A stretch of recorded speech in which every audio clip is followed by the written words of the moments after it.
All right, so we're starting with our very first unit. Our first unit is on number sense, so we're going to be doing a lot of stuff that's kind of a review over things that you've done from 6th grade. Number sense covers your integers, which is your positive and negative whole values, and it also covers your rational numbers, which includes those integers, but it's also your decimals and your fractions, and we're basically going to be doing the operations that belong to them. So we're starting off today with the properties of addition and subtraction. So not only having an understanding of key vocabulary words that indicate that we're adding or subtracting or that we're using a positive number or a negative number, but also understanding the operations property value or property set that goes along with it. So if we're using commutative property or associative property, if we're rewriting something, we want to make sure that you have an understanding of those vocab properties. So we're starting off with our learning target. I always post the learning target at the very top of your notes. You will see it on the board as well, but if I don't make it up onto the board, just note that it's always going to be here on your notes, and it's always going to be loaded into Google Classroom as well for the day. So our learning target for today is that I can apply properties of addition to solve rational number addition and subtraction problems. So notice that we talk about properties of addition, even though we're talking about addition and subtraction problems. That's because subtraction can always be rewritten as an addition problem. And we'll get more into that in a little bit. So first, let's review over what integers are. So integers are just the representation of the set of all positive and negative whole numbers and zero. Zero is included in that set as well. So for example, we've got -4, -3, -2, all the way up to +4, and then it keeps going beyond in both directions. Notice that our negative numbers are going to be located on the left side of our number line, and that our positive numbers are always going to be located towards the right side of our number line. And that smack dab in the center is our value 0, and 0 happens to be a very neutral number. It's neither positive nor negative. When you're looking here at our number line, it's easy to be able to identify things that we call zero pairs. So I'm going to let that sink in for a second, the term zero pairs. Based off of the numbers that we see up here on the number line, we're just going to use the numbers that we can visually see right now. Who can raise their hand and give me an example of two numbers that would be creating a zero pair? What do you think?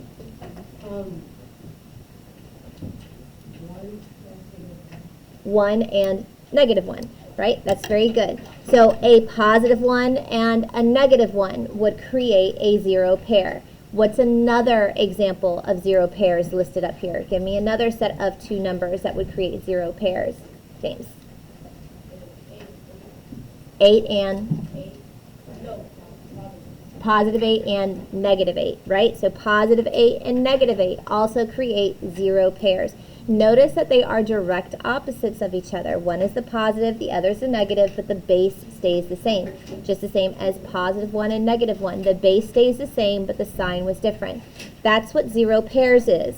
So if I look here, if I've got a -5 and a +5, when I combine those values together, so if I do 5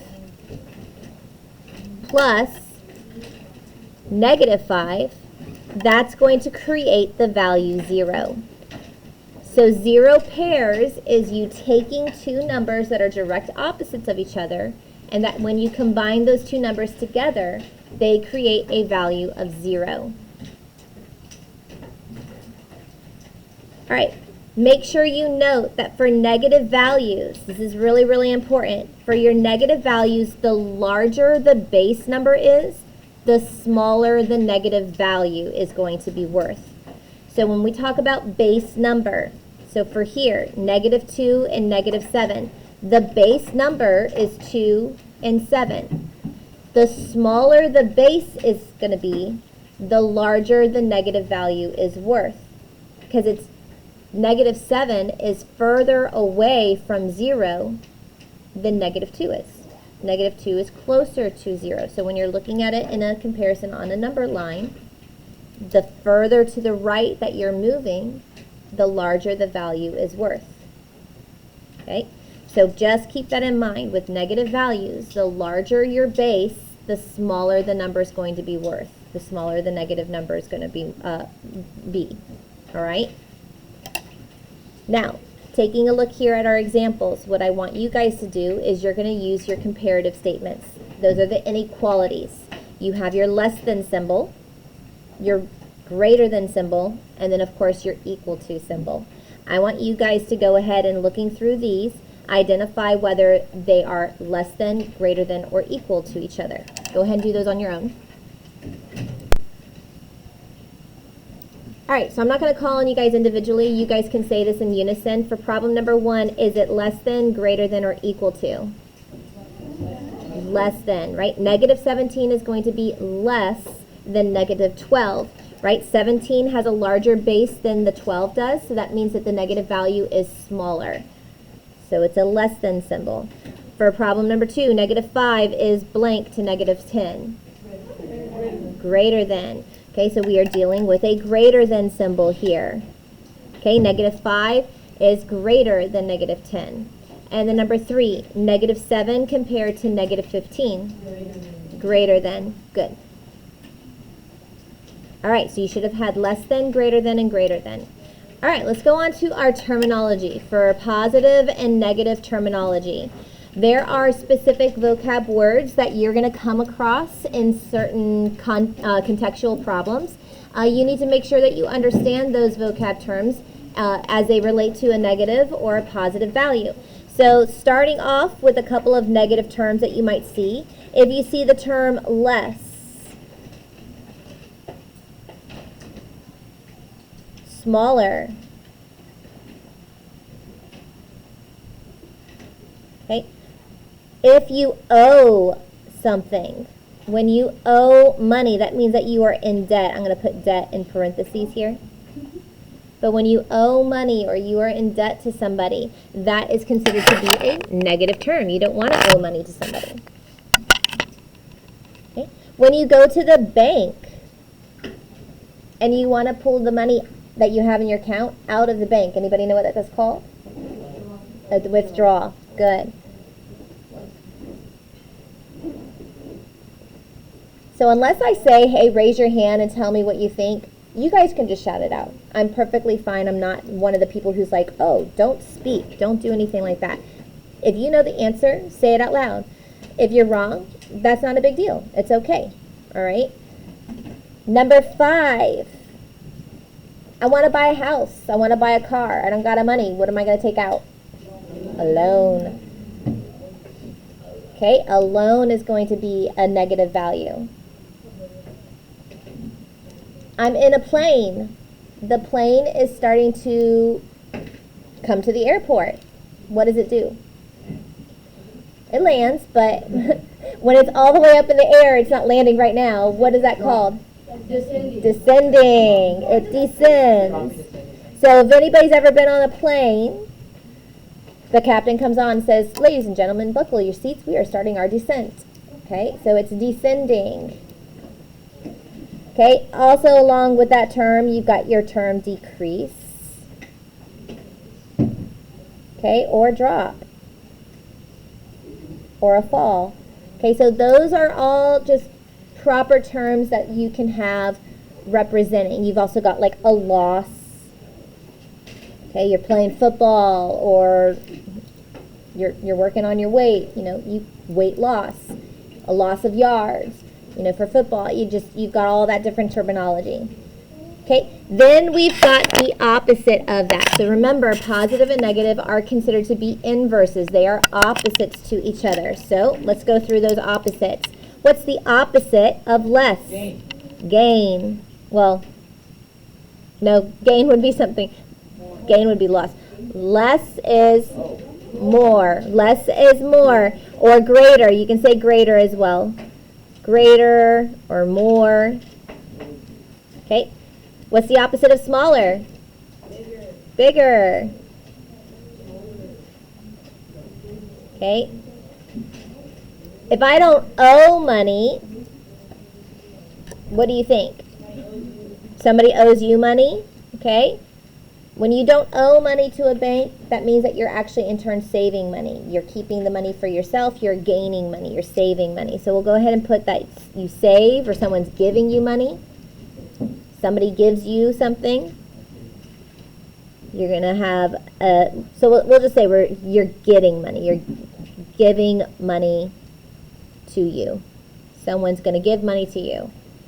Okay, that would be the opposite idea of it. What's the opposite of a withdrawal? Deposit. Good.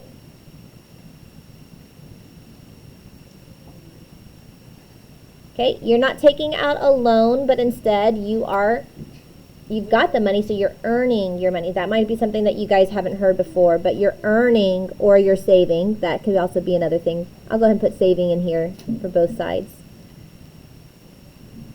What's the opposite of descend? Ascend. Good. Opposite of decrease? Increase.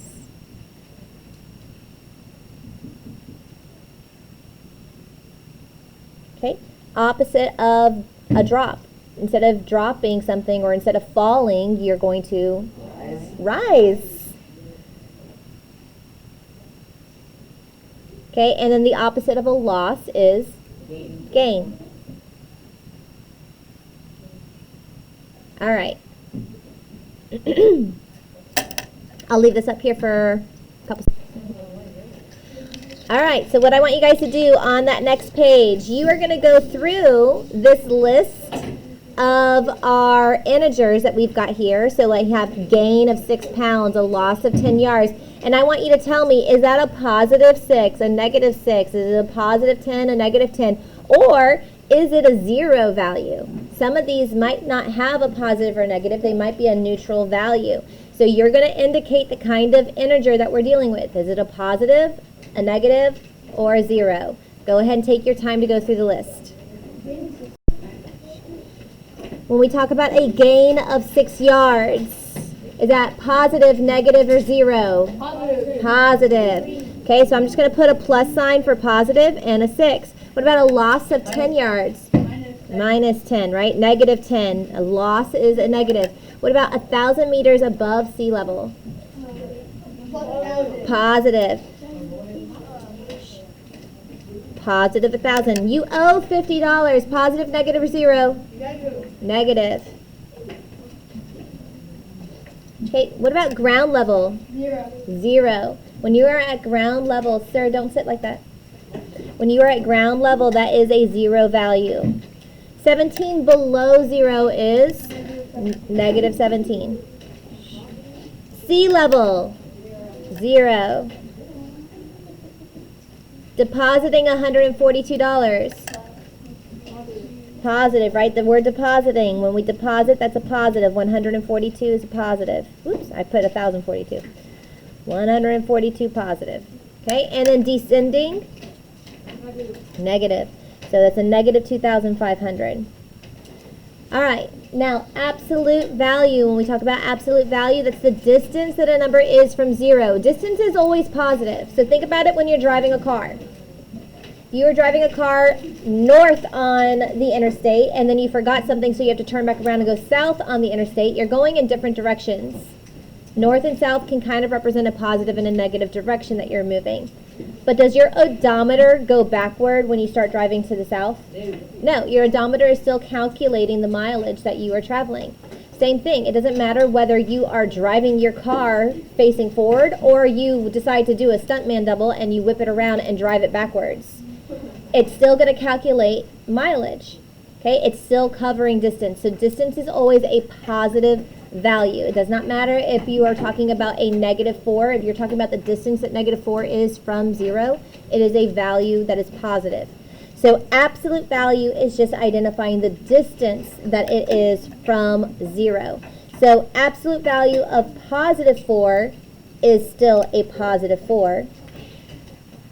Absolute value of negative 30 is 30. It's positive 30 because it's 30 values away from 0. absolute value of negative 4 is 4. Okay, now when we get to problems 4, 5, and 6, these are a little bit different. You now have an operation included with your absolute value. So when we are working on absolute value, you always take your absolute value first, or do the problem inside of your absolute value first before you start doing other things.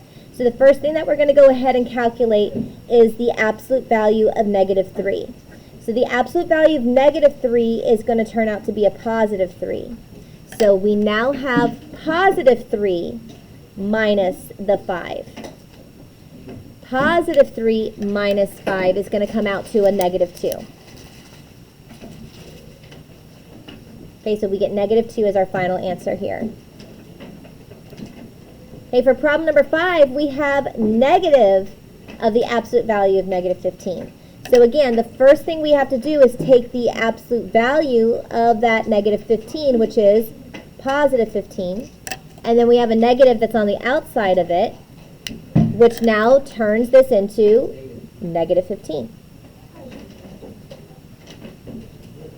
For problem number 6, we have a problem inside of the absolute value that has to get solved first. So we have to actually do 4 minus 7 first.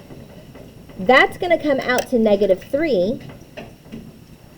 But then we still have the absolute value that's going to go around it. So we have absolute value of negative 3 plus 9. Now we can take the absolute value. What's the absolute value of negative 3? 3, right? Absolute value of negative 3 is a positive 3. And then we can go ahead and do positive 3 plus 9, and that comes out to positive 12. Okay, so we do have operations that sometimes occur inside of the absolute value. Think of it as parentheses. When you do order of operations, you always do parentheses first. If you've got a value inside of absolute value signs, you do that portion first. You solve that portion first before you take the absolute value. When you've got that copy, go ahead and flip it on over to the last page.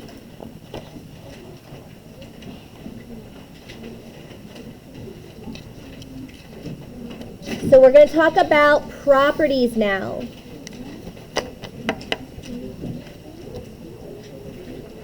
So here are our properties for addition. We've got the associative property of addition. We have commutative property of addition, and we have the additive identity property of 0, or the additive inverse. Okay? When we are talking about the associative property, an important thing to understand with associative property is you have groupings that are inside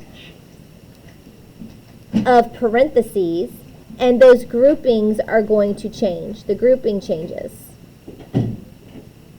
So what was originally inside of parentheses is not going to be what's inside parentheses the second time around. I can do A plus B inside of parentheses, and then outside of it add a C. And that's the same thing as saying I'm going to do A plus inside parentheses B plus C.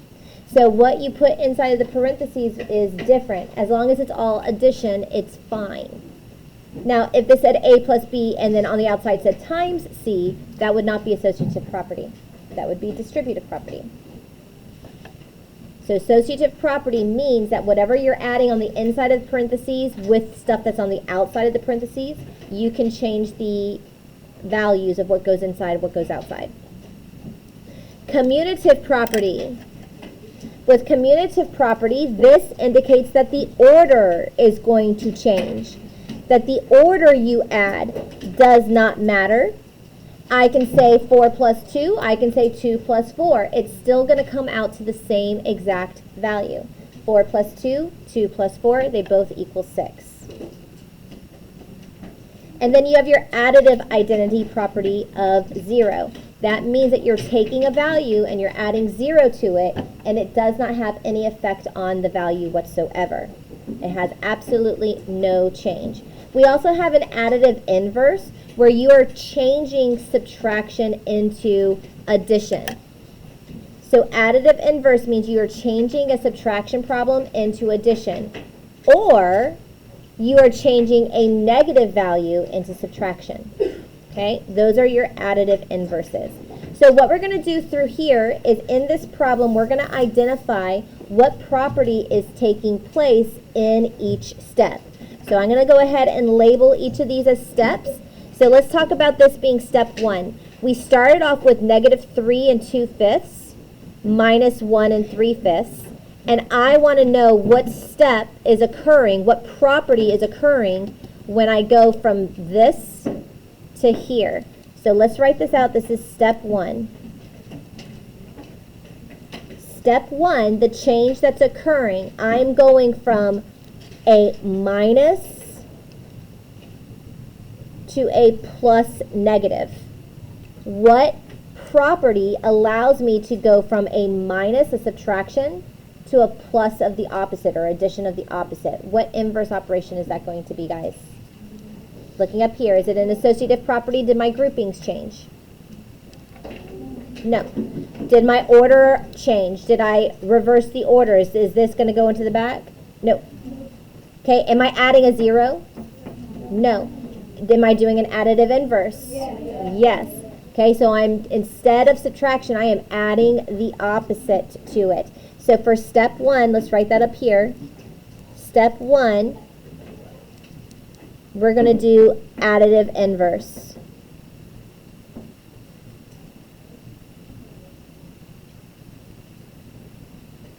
Additive inverse is the property that's taking place. Okay, step 2.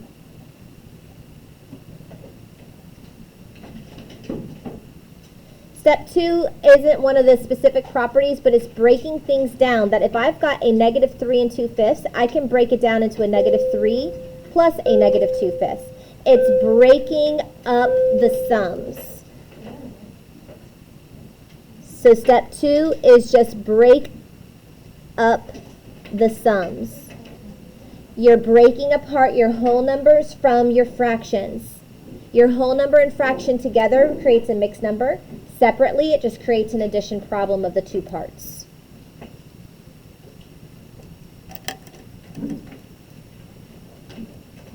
For step 3, what we have occurred here is we are now rewriting. Instead of doing negative 3 plus negative 2/5, I'm doing negative 3 plus negative 1. So what property allows me to change the order that I add? What property is that? Commutative property. So step 3, commutative property.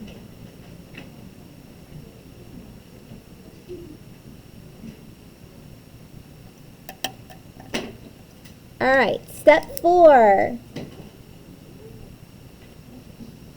For step 4, I'm now combining these things together by grouping them all up into one component. So when I'm taking this and simplifying it, I'm combining it all together into just one simple part. So my grouping is now changing, isn't it? What's inside my groups has now changed to something else. What happens when I change the things that's in my grouping? Associative property.